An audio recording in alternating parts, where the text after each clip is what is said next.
What's going on, guys? Armand here. Welcome back to the Cracked Lens podcast. Hello. I'm here with Michael. Hello. Plug it. Yeah, I'm Michael with Neelas Photography, wedding photographer guy, and Cobalt Studios PDX, really awesome photo studio where we host a lot of community events and really cool things. So, yeah, and we're here today to talk about, I guess a couple things, but it all kind of revolves around, I suppose, the oversaturation in the photography market, and as you call it, the barrier to entry. Yeah, kind of like oversaturation / barrier to entry / So let me start by saying, when we talked about what we were going to talk about today, you said the barrier to entry. Can you just define what that means?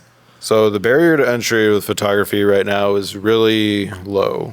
Like literally anyone could be a photographer.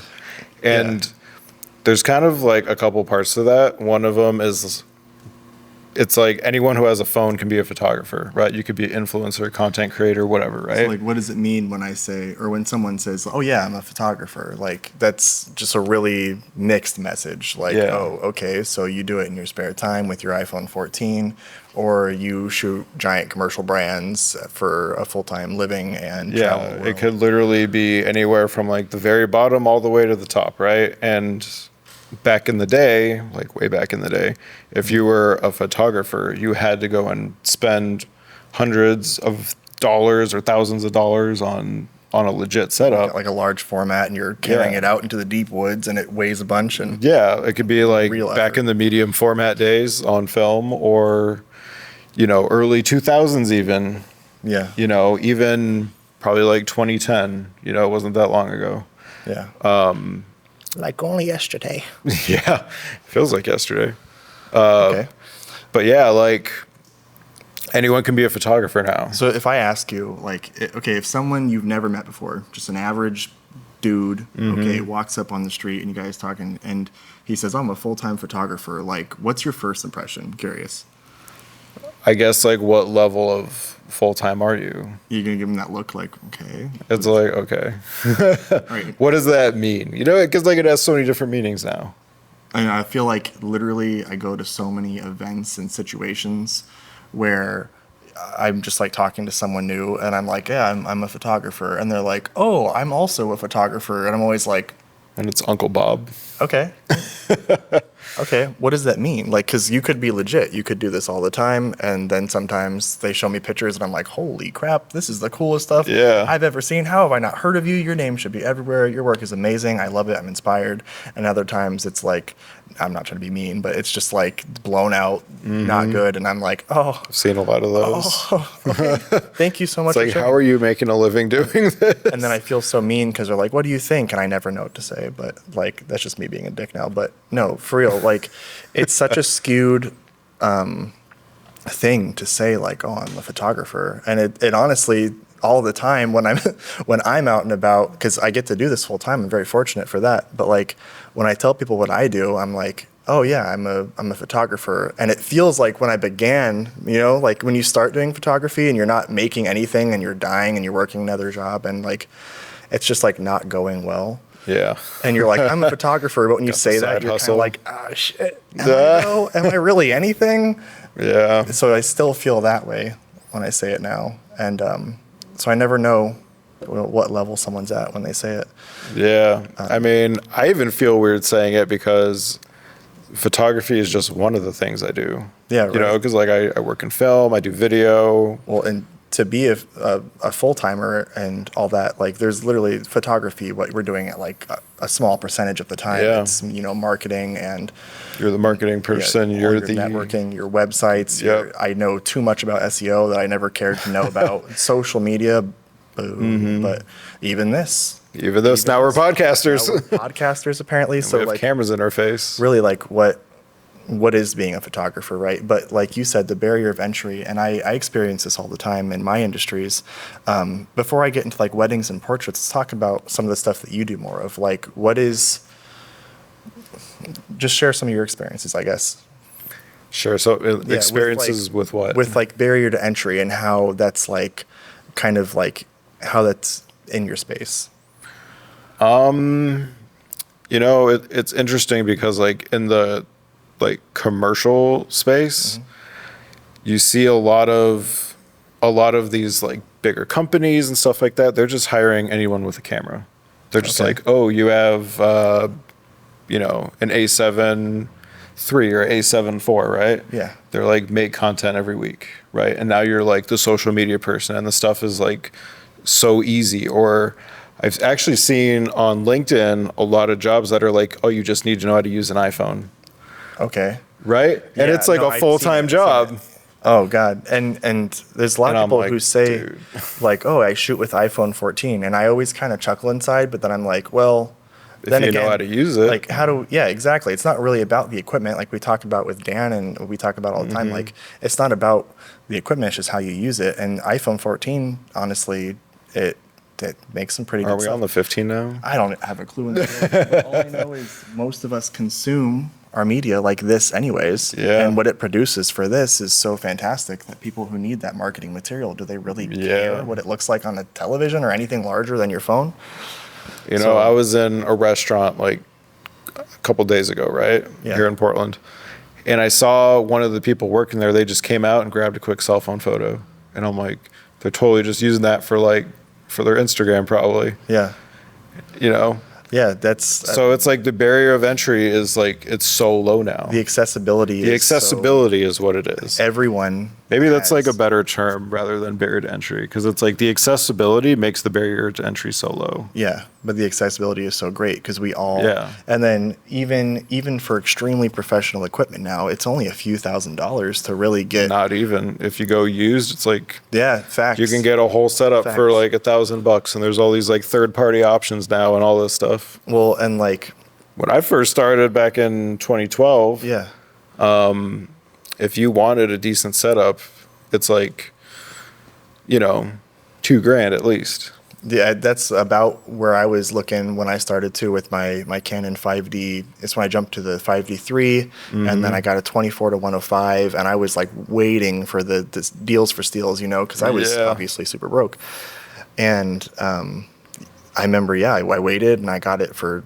It was still like $2,000 for the two of them together, and now it's like for that equipment, which by the way still looks absolutely impeccable if you know how to use it today. Yeah. You can get it for like, I don't know, if you really hunt, I bet I could find the kit together for like $500-700, something like that. Yeah, if which you look is hard enough. to really start a career for that much. Like, so, I mean, it's not like it really requires college, which Yeah. I know a lot of people want to go to like art school and stuff like that, and I think Don't that's do it. really awesome. Don't do it. I think it would be a cool experience, but that's obviously in my head, that's for the extremely privileged or people who have earned it from going to school or getting scholarships, and that wasn't for me. You know, just on the topic of art school real quick, Ooh, okay, drop it. good for the connections, not good for actually improving yourself. To keep going with that, I had a really good friend that went to USC,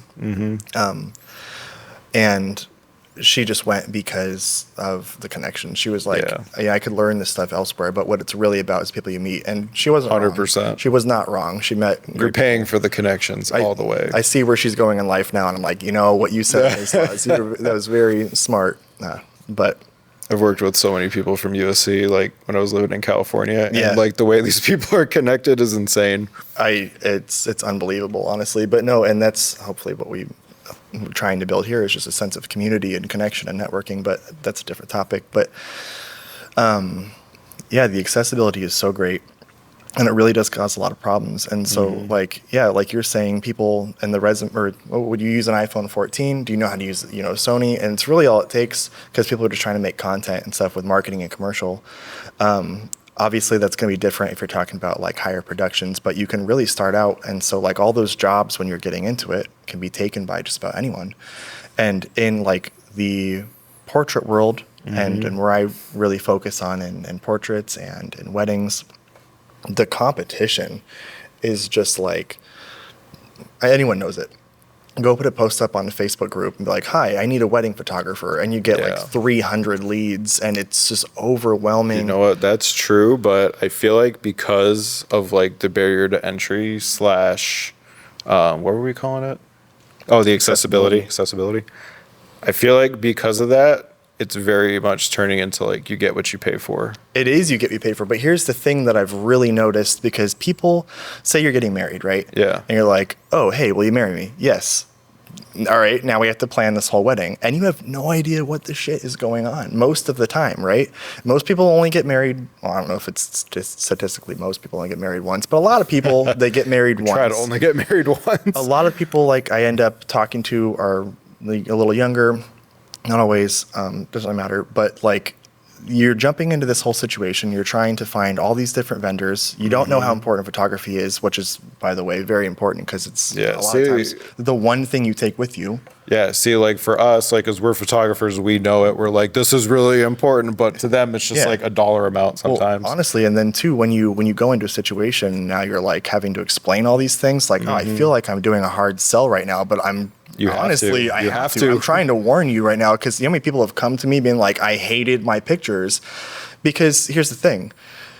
People don't have the patience, especially like with social media. People don't have the patience to look at something for more than 2 fucking seconds. It's really frustrating. That's true. And so, and then I'll throw this in there because another part of it, it's not hard to go create a portfolio, because people will throw stage shoots, but they won't say that it was staged. And that is so manipulative on people who like will create their portfolio with fake modeling images. You have all the time in the world. That's not how a wedding day works at all. Let me tell you about it. I've been to over 250 weddings. It doesn't work where you just get to go and play with the same spot. You got like 5 minutes with that situation maybe to get those shots. And so people will go and they'll create a portfolio knowing that the couple is not going to make it further than 10 pictures before they actually decide, yeah, the quality's there. I like that. And then they care about pricing. Yeah. But when the whole market is so saturated by like low cost, it just ruins it for absolutely everyone. And you don't have a future in that either if it's so saturated, because like, and even I get a little upset myself, because like my rates, for example, are like $3,300 for a full day. That's actually really cheap. And I have to keep it that way, because otherwise it scares the majority of people who come to me away. Yeah. And all this is due to accessibility and that low barrier of entry. Yeah. So yeah, see, because you're competing with other people. Like so many other people. Because and people at the bottom. Attention span is a resource. Yeah. And it's very like minimal. Yeah. You know? So if 300 people say, here's my work, no one has the time to go and actually look into all of that. Exactly. They're going to see those 10 good pictures and go, yeah, right, I like that. And so it doesn't matter, I guess, if it's in the commercial world or if it's in the, you know, private weddings and portraits, like, but it's true, you do get what you pay for. And so I guess that's the catch-all, right, is like, how do we educate people to understand like what they should be paying in the first place? But you know, like what I'm seeing now is a lot of people that started in their like early 20s. Now that we're like hitting 30s and, you know, after the pandemic and all that, a lot of people are just kind of like dropping out of the industry altogether. Yeah. Because, you know, they started charging so little, and it's like it's not sustainable to charge pennies. Well, and it's too difficult to charge what it really costs to run a business because of that saturation and because everyone has a camera.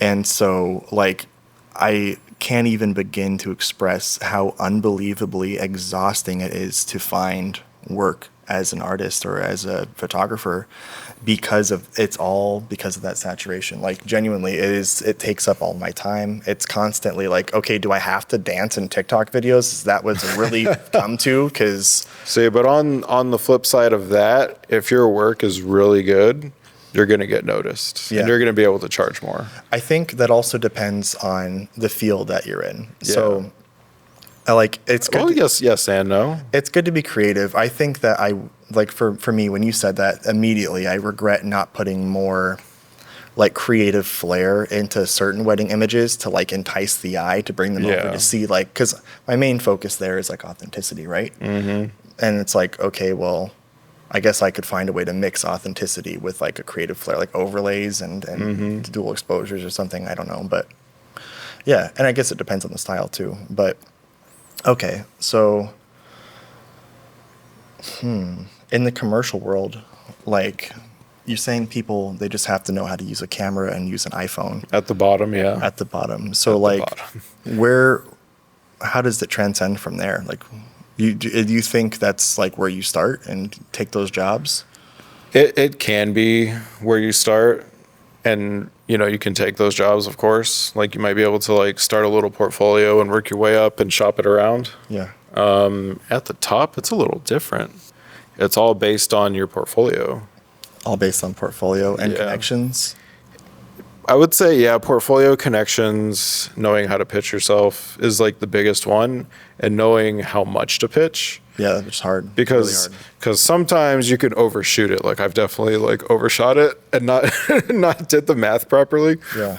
And when the client comes back, I'm just like, oh, whoops. Dude, I feel like as we're talking about this, there's like so much going through my mind, and I feel like, okay, well maybe my mistake is that I'm not, and that's the big thing. Yeah. Is through this whole process, most of us doing this are doing it alone. Mm-hmm. So like even if we had questions, who do we really ask or who do we trust? Yeah, Google can only take you so far. Right. And so I'm like, okay, maybe it's my fault because I'm not charging enough, because the people who understand you get what you pay for, maybe they are just skipping by me because they realize I'm a little cheaper. Yeah. Another thing is with the right client, if you don't charge enough, you're going to get skipped over because they're going to think you don't know what you're doing. Yeah. And it's so scary though when your life depends on literally making that job Yeah. or not making that job. And Mm-hmm. and it's like, I don't know. Yeah. It's really, really fine line, rough to ride. And so I really wish I had someone that I can talk to and ask more, and I just learn as you go, as we most of us I'm do. right here for you. I love it, Armand. Love you too, Dad. Take me to your knowledge pit. I got you. Okay. All right. My brain is racing now. What do you think? What do you think about this barrier to entry? Do you think that, like, it's just bad that everyone has a camera out there? Are we kind It's good and bad because it's like it's cool to see people getting into it. If it's just a hobby or for fun, or they just want to dabble or whatever. Yeah, I love. But like as soon as you try to take it like seriously and turn it into a career.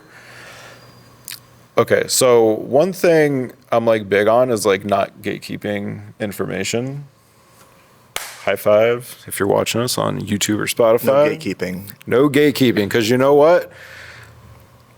You can put all the info out there, but it doesn't mean everybody's going to actually put it to use. Yeah, and the people who are worthy and worthwhile will put it to Yeah. use, and they will be thankful to you for it as But well. one of the reasons for not gatekeeping is that if we're all aware, we can actually charge what we're worth. We can create some standards. Yeah. Dude, yes. Yeah, Preach it. yeah. Please. Oh my God. Yeah, because like there's no standard right now, and if you just keep driving down the prices and you're just like competing with someone, you're like, oh, I saw this guy on Craigslist like post a wedding for $1,000. Yeah. Like I'm gonna put my wedding at $950. Like no, don't do that. I literally get the chills. I don't even know why, but you're like saying that, and I'm like, yes, standards, please. Yes. How do we tell everyone to like stick to a standards? No 'Cause, more cheapness, guys. God, I'm telling you, like if you're cheap, it's only going to reflect on the market and take Yeah, everything and down. then everybody just keeps dropping their prices and dropping their prices, And then you're just competing for twigs. yeah. Now we're just like competing to like, oh, I can shoot this wedding for free. Yeah. And it doesn't take very long, like especially because a lot of times people coming into the market, the clients, they're new to it, like we're saying. And if all they see is all these cheap prices across the board, they're gonna think that's what it costs forever, and Yeah. they're never gonna change. So there's a lot of people out there that understand, yes, like it should be expensive, but it's limited, and it's gonna only go to the people that they really trust that are at the top, anyways. And then the bulk of everything at the bottom here is now gonna believe that the standard is down here, and they're never gonna get out of that. Right. Okay. So I'll give you an example. Quality control. So last year, I was hired by a pretty big client, and I had no idea what to charge. Yeah. But I saw the other photographers in the email thread, right? So of course I did my research. Yeah. I wish I could say who the client is because I like where this is going. Then this will all make more sense, right? So in my mind, I had an idea of like what to charge, right? But then I saw what they were charging, and I was like, yo, I need to up this. Yeah. Right. So when they came back and said, what's the rate? I basically just copied what the other photographer had in there. $10 cheaper, like discount. Yeah. It was like a little bit under, but like not much under. But because he was like a California photographer, and I'm doing Oregon and Washington. Yeah. So it's like a little bit different, but still you want to keep it like in that range. And they came back and they were like, okay, sounds good. Nice. I'm just like, yes, Got it. Got it. Getting that California money here in Oregon. It's really ridiculous though that all of our clients that we have, it feels like a new job interview like every time though. It's rough. Imagine your whole life is this perpetual job interview. Every single time you go to work, you have to like re-interview, re-pitch yourself. You get really good at it though. You get really good at it. You get the system down, and it just becomes easier over time. I also think something that's really important, and I don't really know if this is, because now we're just talking about kind of like the masses of the photographers and the people out there. Please don't make the mistake of trying to be like something you're not. Like I know I did that in the beginning as a wedding photographer. I wore like just light blue shirts and tried to cover my tattoos and be someone I wasn't. I never booked anyone that vibed with me. It was always bad, and it got me going. But I think one thing that's really valuable about being an artist is presenting yourself, and the right people will find you because you're you. And so that's true. That's also really important. Stop trying to be a photographer. I see too many damn hipster like shooting Portland photographers like exposed. I know who you're talking about. Leica. I wanted a Leica. I changed my mind. Oh, you changed your mind? I changed my mind. I think you should do what you want. I give you crap about it, but you do what you want. No, I'm waiting for the new Sonys to come out. See, Sony's pretty cool though. Sony's cool. As much as I talk smack because I have a Canon, I had to bring myself back to reality a little bit. You're just like up there in the clouds. Like nobody's gonna hire me to shoot with a Leica. Yeah, but who's up there in the clouds with those Leicas? A bunch of bright orange beanies. Hipsters. Oh, dude, it's a bunch of old bald guys wearing fedoras. Yeah, celebrity photographers with European accents. Really aren't that good. They just photograph like expensive material. Yeah. Yeah. Anyways, talking crap about. I like shooters. Yeah, I like shooters. No, I'm just kidding. No, Leica's cool. Leica's pretty cool. German stuff. All right. No. Any other notes about this? Any of it, the oversaturation, the barrier to entry. I just, it feels good just to say anything about and address in general, but like really what can be done about it? There's not much. Like this is the way it is. I think the best thing that could possibly happen I feel like because just in general, everywhere is getting like more expensive. Like everything everywhere is more expensive. It's a little bit easier to raise your prices now. And people just expect it. Everything's getting more expensive, but then like the art is getting less respected and it's cheapened. That's true. So that's the frustration that I carry. And I think one of the biggest problems with like underselling yourself or barrier to entry, whatever, is that because it just keeps getting cheaper and cheaper, and the guys, or whoever's hiring you is like, I got a cell phone, I can just shoot it myself, right? Yeah. You know what? Then okay.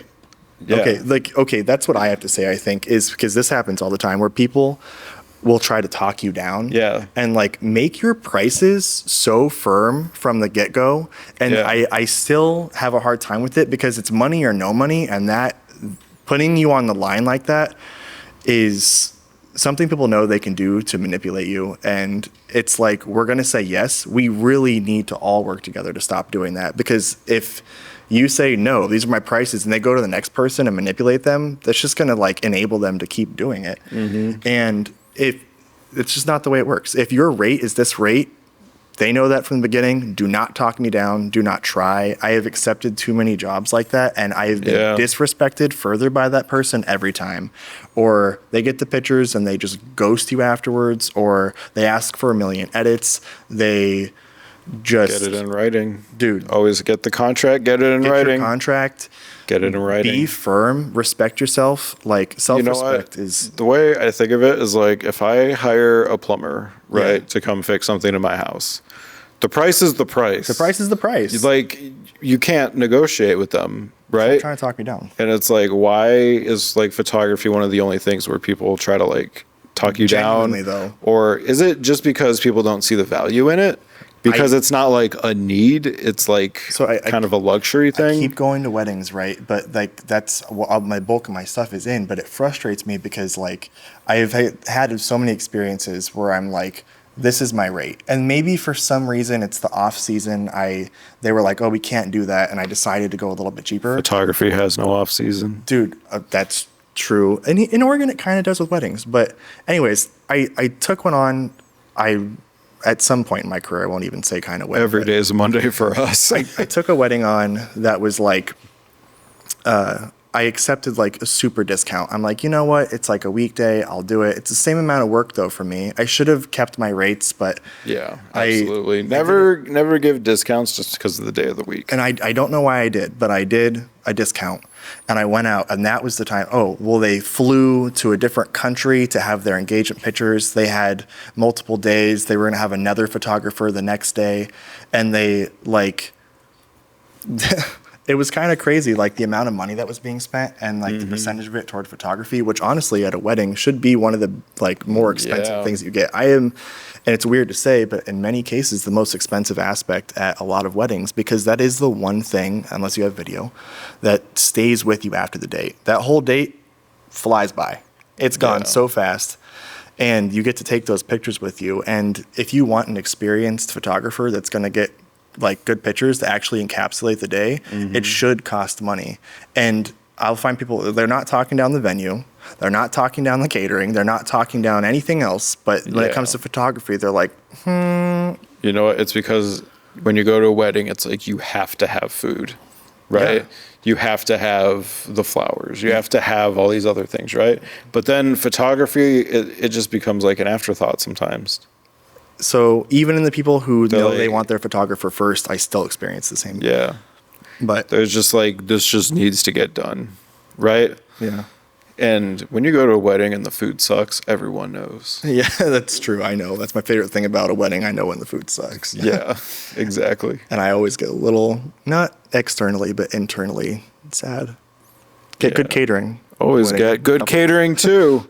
Don't be cheap. And if you're in Portland and you're getting married, you need a photographer, but you also need good catering recommendations. I love to eat, and I will definitely set you up the right catering because Daddy wants to. There you go. So, anyways, that was all right. Well, what else can be done? I don't know, man. You know what? Like, if you're listening, don't change your prices. Like, the price is the price. That's it. Stay firm. Stay firm. Self-respect. Self-respect. Be that term. And honestly, tofu. That was cheesy. I liked it. Every once in a while, you got to remember to raise your prices too. Like, people get every year and they raise my prices. Every year, analyze your pricing, analyze the market, and you got to. There is a cap for certain things. There's a cap, but you got to make sure to actually, and like, if you're in the process still, you got to actually like go up and raise it. But of course, at some point, stop. I'll just keep going forever. But you want to be towards like the higher end of that cap, I think. Yeah. Or maybe what needs to be done, and hopefully we could do it in some here, people need to like understand the quality of the work and maybe what they should be charging. So maybe that's a part of the thing is a lot of us work so rogue that we don't have the sense of community and people to talk to. And at least here in Portland, I'm hoping to change that as much as I can. But I think people out there, find your community and find other people that you can communicate with in real life and see their work and analyze and understand why it costs what it does. Yeah. And talk about it. Like, honestly, talk about your work and talk about your pricing with others in real life and in your groups online, and understand your worth. Yeah, exactly. Like, if your work is kind of like whatever, but then you feel like you should be charging, like an Andy Leibovitz level of pricing, dude, then you got to work on your stuff. That also comes back to just be self-awareness and accepting critique. And I feel like everyone's really soft out there these days, and it's really hard to critique people. But accept critique, ask for it, seek it, go post your stuff somewhere and say, hey, I don't even want positive comments. Tell me what I could do better. I want to learn. I want to be better. And the right people will see that, and they will absolutely help you to understand how to do better. We experience it all the time here in the studio with our community. The right people will definitely tell you where you're doing bad and how you can do better. And seek that and understand what you've got and what it's worth, and then have self-respect. Yeah, exactly. That's it. That's it. Damn. That was fun. That was a good one. That was a good one. Anything We're going to wrap it up there? I think let's wrap it up. Anyone watching this wants to add to that? Any questions or comments? Please add Drop it in the comments on YouTube. Drop it. And we will get back to you. Yep, we'll get back to you. We're on Spotify, Apple Music, Amazon Music, YouTube. Gonna break this up and throw it on social media soon. We'll be on social media soon. Definitely find us on the big ones, Spotify. Yep. Yeah, Spotify's the big one right now. Yeah. And I think we're going to wrap it up there. Wrap it up, dude. Yep. So good to talk to you. It's been a couple weeks. It's been a couple weeks. It's good to be back on the pod talking about photography. We'll be back at it soon, too. Yep. You're off to go jump in some Clear Lakes. Yep. It is super hot here in Portland, and I'm about to go jump in a very cold river. Everyone who's listening that happens to not be in a beautiful place like it's hot everywhere right now, not just here. We're really lucky to be where we're at, but we also have some really cool bodies of water, and I'm we do. very jealous right now. So. Yep. All right. Thanks so much for listening, everyone. Catch you later. We will see you all very soon. Bye.